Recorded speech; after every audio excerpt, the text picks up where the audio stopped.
Hello and thank you for joining us for a bit of a different video this evening. This is as opposed to a track guide, some actual racing. So this is just an example of why I absolutely love the league racing that I've got involved with. And if you enjoy this video, there is going to be some more league racing coming up on the channel soon. I've entered a new league that will be starting on the coming Monday at the end of May.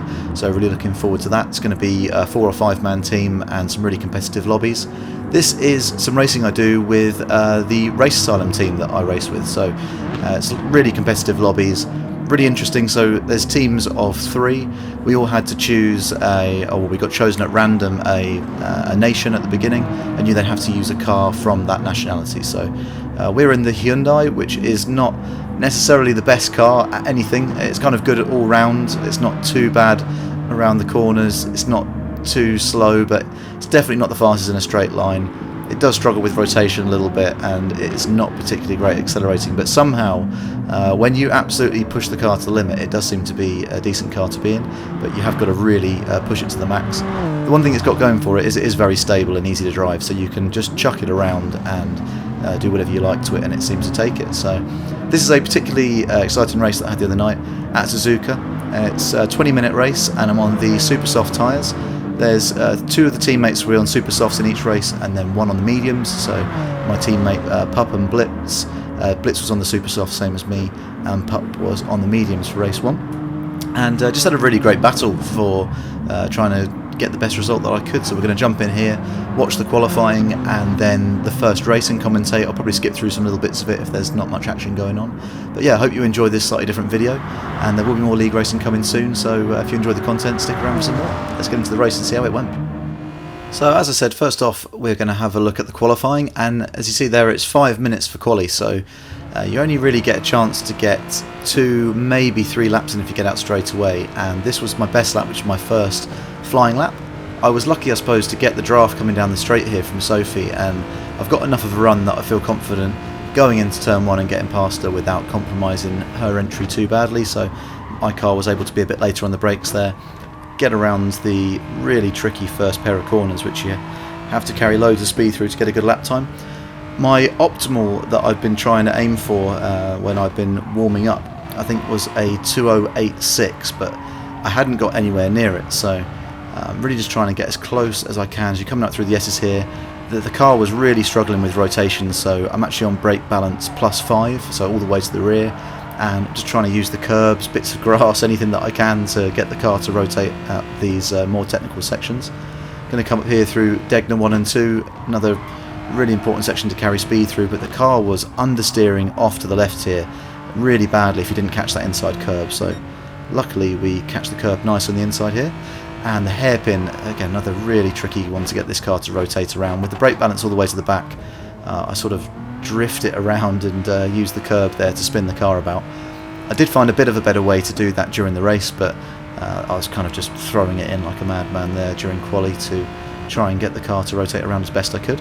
You see me there just double checking that I am on +5 brake balance, because I know I'm going to need it for spoon here, so getting the car to rotate around and not understeer off onto the Astro was a bit of a nightmare. I don't quite get as tight to this curb on the left hand side as I wanted to, but obviously managed to carry a fairly decent amount of speed around that corner. Obviously a very important section to make sure you carry enough speed, as it's a long straight here down to 130R, and we were getting away here because we're on the racing super softs with just a bit of a lift, definitely not flat out in the group 4 cars. It didn't quite have the handle in to get around there at full speed, and then we're going to push the brake in as close to the 100 metre board there as I dare. Through the Casio triangle, we're going to just abuse the curbs through here as you have to, and short shift into 3rd there to make sure that I get a good launch.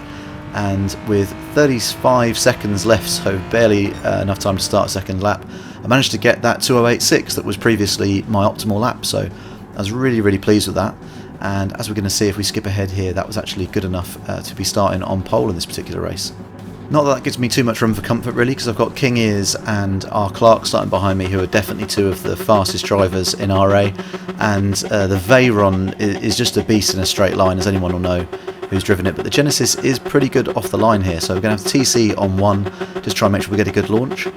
I've started mapping the handbrake to one of the steering wheel buttons, so I can just release that as soon as the lights go and get a really good launch off there, but we are going to be defending all the way here now against King Ears and Clark. So King is on the super soft tyres in the Veyron, and then behind him R. Clark is in the Corvette. He's actually on medium tyres, believe it or not, so the pace that this guy's got, and this is where the difference between the cars really shows up, because even with me being on the super softs, you're going to see the sort of harassing that I get from Clarky. It really was. It's good fun trying to defend against, even though I knew that I should have been a lot stronger on the tyre I was on, but with the BOP on the particular cars, it just wasn't my day at Suzuka on this particular occasion.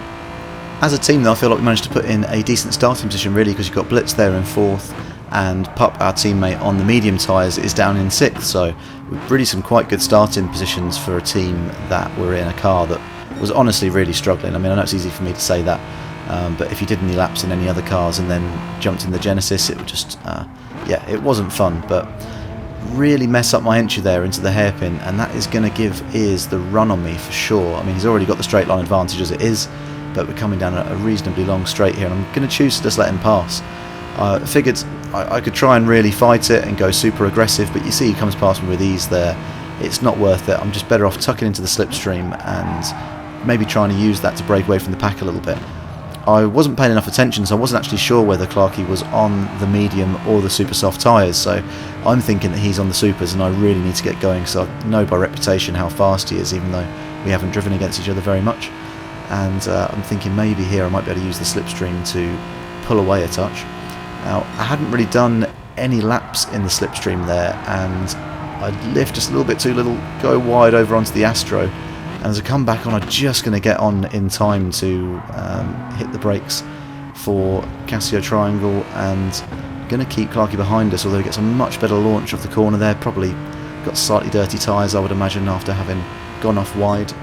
And I think here I'm going to try and squeeze him to the outside, but it's touch and go about whether he's going to make it round. So, as I say, I don't know that he's on the medium tyres at this stage. I think that he's on the same tyres as me. So I'm just going to try and get on the brakes as late as I can, and he does back out there.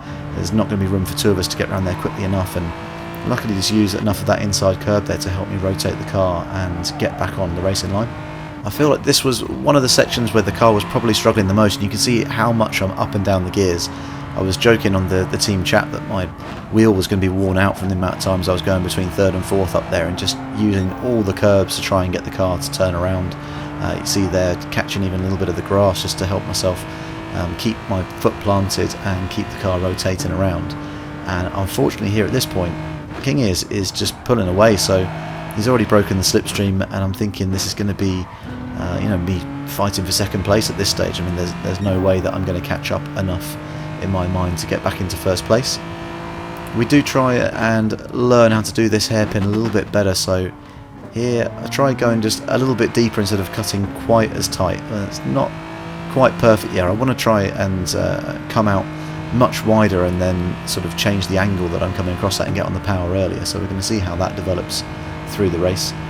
And this is one thing that I find really interesting about these slightly longer races. I know for most sim racing 20 minutes isn't a particularly long race, but in Gran Turismo I guess it is at the sort of more medium to longer range that people tend to do.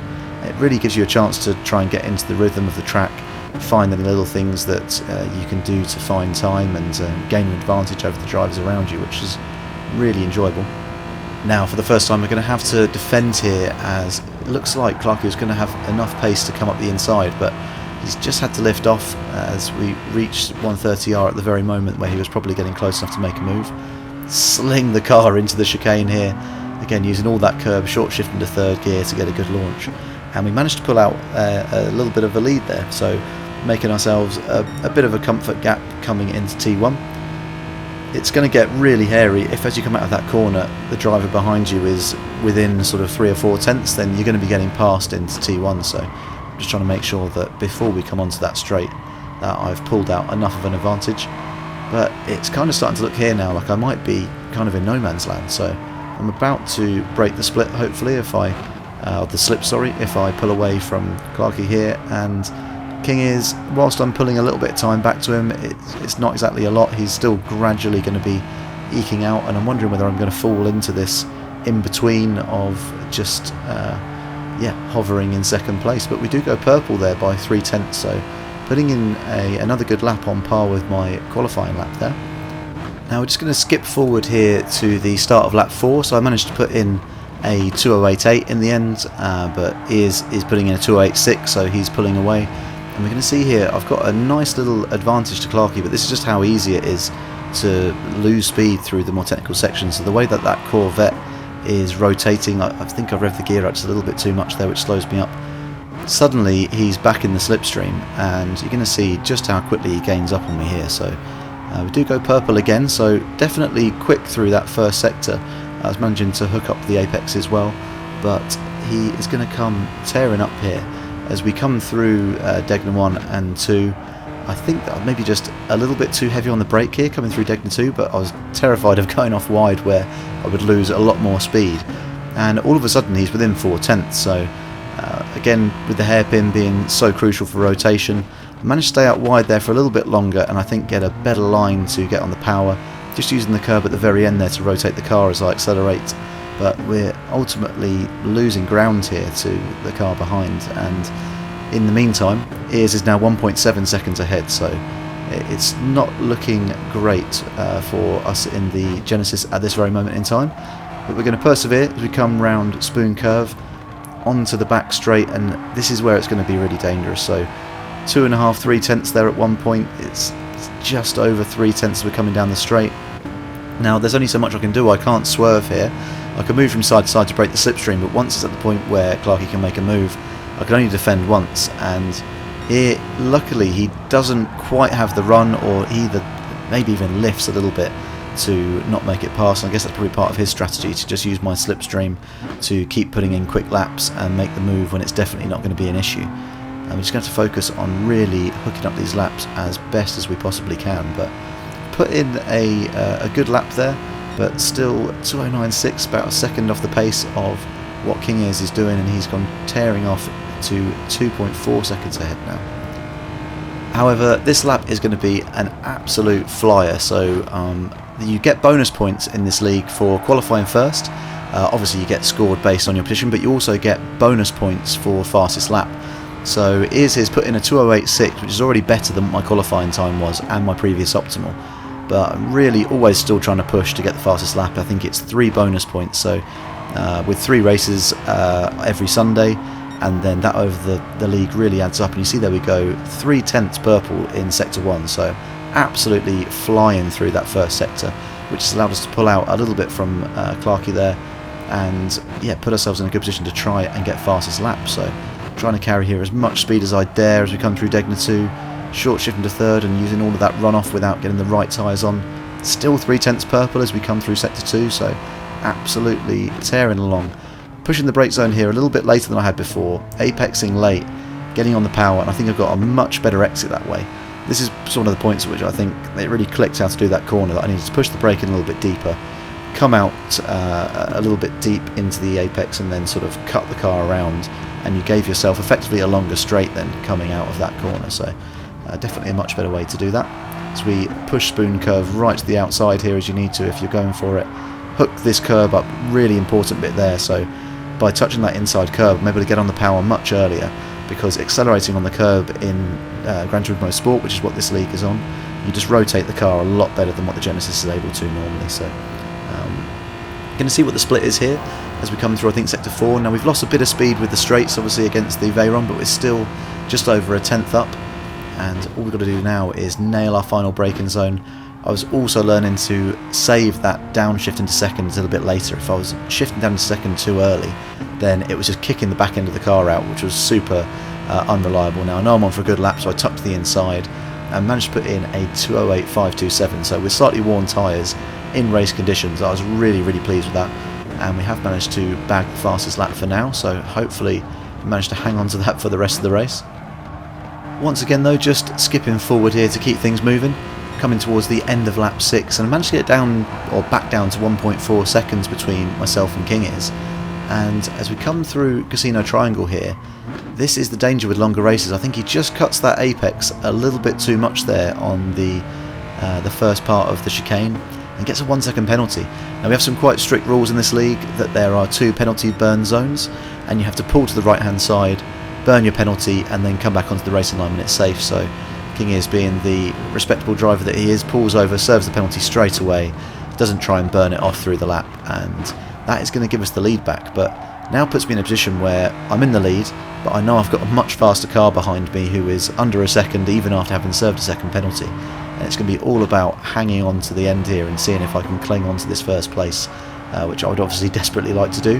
Having started on pole, so far got the fastest lap, and now in first place. I'm just praying that I'm going to somehow hang on to it and take home the treble, as you might call it, for race 1, which would be a fantastic result given the state that we're in this Genesis, and just trying to do our best to really keep up and compete, let alone be actually taking any serious point zone.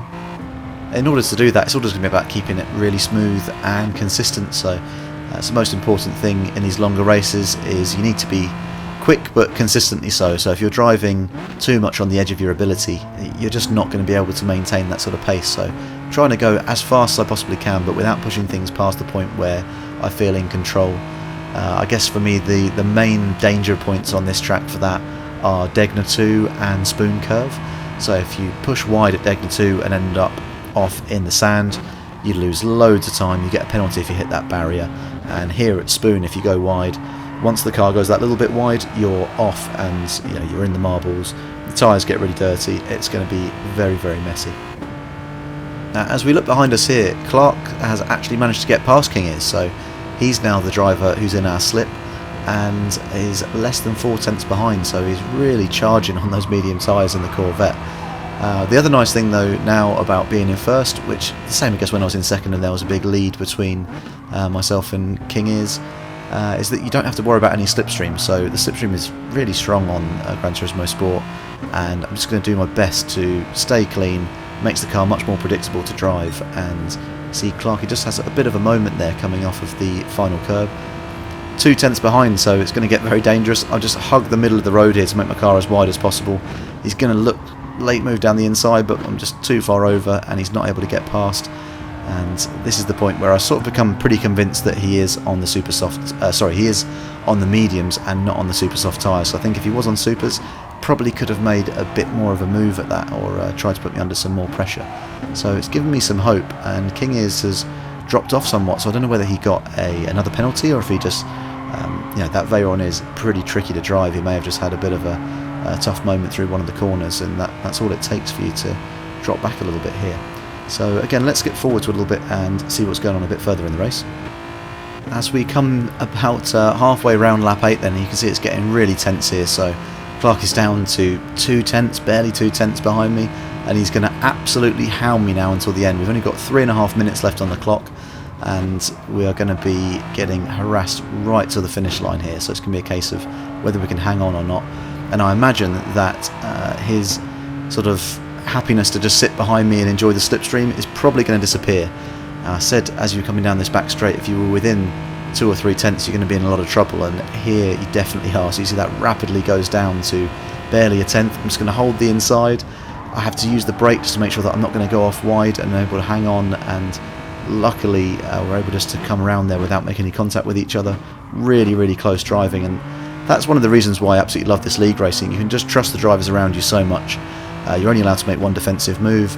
You're not allowed to just throw it up the inside at the last minute, and everybody's really respectful, and it makes the racing much better that way. You have some races where I've been gone round several corners back to back, side by side with somebody, and there's no contact made, nobody's getting forced off the track, and it's just so enjoyable when you can have that sort of close racing that you do sometimes get online, but let's face it, not always. And even in the higher split lobbies, you're still going to get people who either have bad connection or are just not making good decisions, and there's no real consequences, is there? It's not like you're going to get a long-term penalty, whereas if you're in a league with people and you're racing with them every week, it's great to build that little bit of trust between one another, and it provides some much more exciting racing, I think. So if you're watching this and you're interested in league racing, I'd really recommend getting into somebody's Discord, whether it be the RA Discord, or I know Tidgeney's running a community league.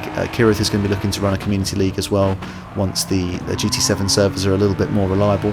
And it's a great way to get out, get racing, have a little bit more variety compared to the daily races that you have, and build some friendships with people that enjoy ultimately the same thing that you do.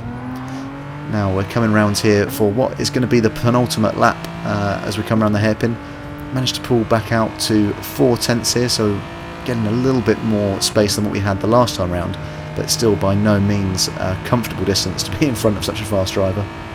But this is really where the pressure starts to get on, I guess, and your nerves have got to be pretty solid, so it's very easy as you start to see the light at the end of the tunnel to just lose focus for a moment. But we've got the tyre wear starting to kick in a little bit. Even with +5, you can see the fronts are getting chewed up quite a bit by how stressful the first part of this track is on the front tyres, and we are not going to get let alone, so I need to just stick to the game plan here, keep an eye on all of my turning markers and braking markers, and make sure that we just keep it nice and consistent and smooth on the controls. It's definitely tyre wear, I'd say, is probably one of the things that I've improved on most as I go horribly deep into the casino triangle there and make a real hash of that. But I've really been learning to wait until the car's slowed down and then turn into the corner as late as possible. So if you do your turning as late as you can, you're going to save the tyres a lot. But here, definitely the most tense. I think I actually get past there for a moment and Clarky goes up the outside, but we are going to hold the inside line here and just about going to manage to keep it on the track. Nearly get out onto that Astro a little bit too much, but we've just kept it on enough that we're going to be able to get on the power, and we're going to be up and down third and fourth gear here for the last time through the S's, and we are within 1.5 to 2 tenths of each other, so super close racing. And you can tell that Clark is really up in the ante now, so he knows it's the last lap, I know it's the last lap, and he is going to push me to put as much pressure on as he possibly can, as he again gets a much better run up the inside, which then becomes unfortunately the outside for Degner. You see side by side here through Degner 1. Pretty terrifying stuff to do. You do not want to be doing that on a regular basis, and through Degner 2, but giving each other the room, I make sure that he has enough room on the outside of the track. I think here he's got the inside and the hairpin. I'm absolutely done for, so I'm going to just try and go for the cutback. Apex, the perfect time that I can to get a good run, and he just goes a little bit wide there, which enables me to get a better run up the outside again. I think him being on the medium tyres, he's having to drive that Corvette right on the edge of what it's capable of, and I'm now going to have the inside for Spoon, so it's going into a really exciting end here for the final lap. Again, going to have the inside, which I thought at the moment, this very moment in the race, I thought, oh, maybe that was a mistake, because he's now going to be able to get cut back. As you see there, he drops back and then goes to get on the power as early as he can to come charging up on me down the back straight.